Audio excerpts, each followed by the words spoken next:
দ্রুত বড়লোক হওয়ার একটি ছোট্ট আমল। ইনশাল্লাহ আমল শুরু করে দিন, দেখবেন আপনার রিজিক টাকা আসা শুরু হয়ে যাবে। দেখেন, দুনিয়াতে তো সবাই বড়লোক হতে চায়, তো বড়লোক সবাই হতে পারে না। তার জন্য মেহনত কঠোর লাগবে।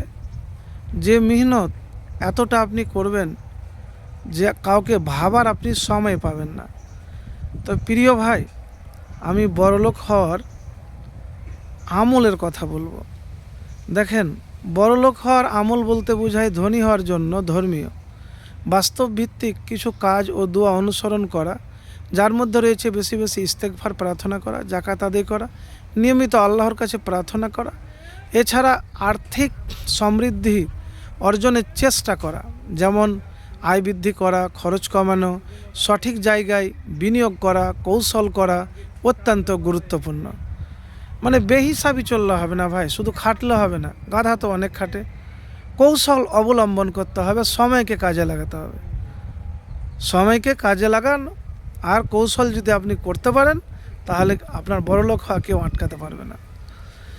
হ্যাঁ, আবারও অনেক মানুষ আছে কৌশলও করে আবার পরিশ্রমও করে, কিন্তু হয় না। তো সে ভাইদেরকে বলবো যে আল্লাহর কাছে সাহায্য চান, আল্লাহ সুবহানাহু ওয়া তাআলার কাছে বেশি বেশি করে দোয়া করুন। তো বেশি করে ইস্তেগফার পাঠ করবেন, ইনশাল্লাহ অভাব মোচন হয়। আল্লাহ রিজিক এমন জায়গাতে দিবে কল্পনা করতে পারবেন না। আর দোয়া করবেন ভাই, কি দোয়া? আল্লাহুম্মা ইন্নী আউযু বিকা মিনাল কুফরি ওয়াল ফাকরি। হে আল্লাহ, আমাকে কুফরি এবং দারিদ্রতা থেকে আপনার আশ্রয় প্রার্থনা করছি। ওয়াজাবিল কবরি, আল্লাহ কবরের আযাব থেকেও তোমার কাছে আমি আশ্রয় চাইছি, পানাহ চাইছি। তো প্রিয় ভাই, এতটুকুন বলবো যে এই দোয়াটা অবশ্যই পড়বেন। কেন জানেন? নবীজি সাল্লাল্লাহু আলাইহি সাল্লাম বলেছেন যে দারিদ্রতা এমন একটা জিনিস যে মানুষকে কুফরির দিকে নিয়ে যায়। তা আল্লাহুম্মা ইন্নী আউযু বিকা মিনাল কুফরি ওয়াল ফাকরি ওয়া আউযু বিকা মিন আযাবিল কবরি। এই দোয়াটি অনেকভাবে আছে। আরেকবার অন্য হাদিসে আছে আল্লাহুম্মা ইন্নী আউযু বিকা মিনাল কুফরি ওয়াল ফাকরি আল্লাহুম্মা ইন্নী আউযু বিকা মিন আযাবিল কবরি লা ইলাহা ইল্লা আনতা। তো এইভাবেও আছে ভাই। তো এইভাবে আপনি এই দোয়াটি পাঠ করবেন। দেখেন, ইসলামে ধনী হওয়া কোনো অপরাধ নয়। কিছু মানুষ মনে ভাবে যে মনে হয় টাকা, হ্যাঁ, সৎ পথে করতে হবে, হালাল পথে করতে হবে, খালি বসে বসে জিকির করলে হবে না। আল্লাহ সুবহানাহু ওয়া তাআলা বলেছেন, নামাজ শেষ হয়ে গেল, রিজিকের জন্য জমিনে ছড়িয়ে ছিটিয়ে যাও।